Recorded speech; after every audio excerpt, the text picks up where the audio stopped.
So listening to your intuition is 60 points. 60 points. Your intuition is your best friend. Your intuition. My intuitive self began to unfold and tell me some of my problems that I had in other lifetimes that I was bringing into this lifetime.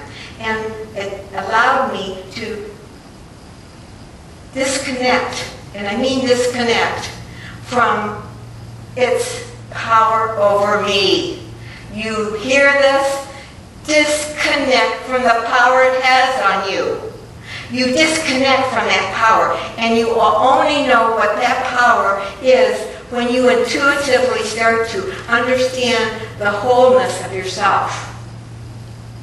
You see, we have protected ourselves lifetime after lifetime because things haven't gone our way, or we have stubbed our toes. We don't want relationships, or we want a relationship, but boy, oh boy, if we got one, we're going to dump it because we don't deserve it. I mean, we got all kinds of things. If you get down to the soul of you, it will open you up, and you will understand yourself at that level that you need to understand yourself to move yourself forward in consciousness.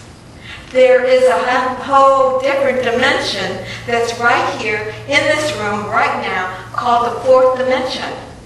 And it's sitting in this room. It's a part of who you are, but it's like the animal. My little doggy doesn't know that he's two-dimensional. He sees before him, on the side, but he can't truly think, if you will, and put a complicated puzzle together. Because he doesn't have the brain power at this point. But he will eventually evolve into humanhood and develop the brain, develop the intuition, and move into higher consciousness. That's the law. That's the way it works. So I want to cooperate with it, and I know you do too. Being open to new opportunities is 50 points. And when in doubt, pray for guidance. Pray, pray, pray. And then you pray some more. And guess what? You become all that you ever wanted to be. You do not have any restrictions. There is no restrictions. And if something, you might say, quote unquote, distasteful happens to you, you rise right above it. It doesn't affect you like something when you're on the third dimension. The third dimension, you live in the opposites. One moment you're happy, the next moment you're sad. Next moment you have had this terrible experience, and the next thing you have this loving experience.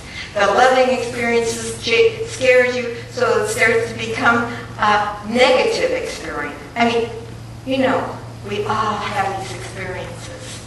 And in order to get out of that situation, we have to rise to the next level, which is called the fourth dimension, which Jesus, hanging on the cross, so to speak, he was in the other dimension of being.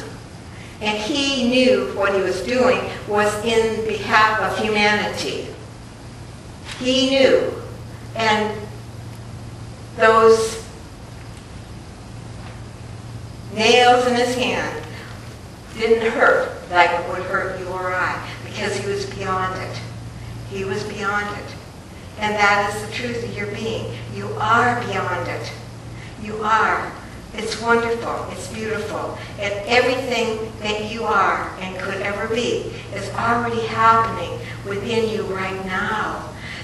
You would be into meditation unless there was a part of you that knew the truth of you. That's the way it works. It calls you forth. It knows the truth that you are more than this limited self. We want a blank screen to write our life on with no karma. A blank screen so that we can be in and out of everyone's life in a loving, kind way without getting involved with the problem and the drama.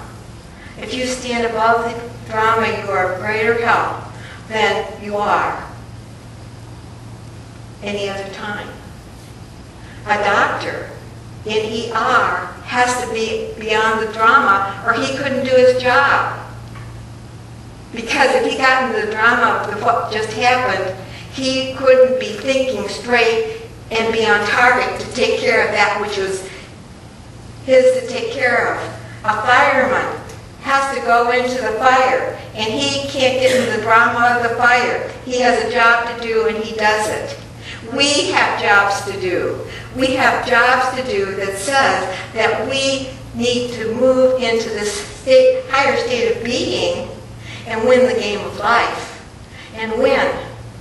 And win and win and win. Forgiveness.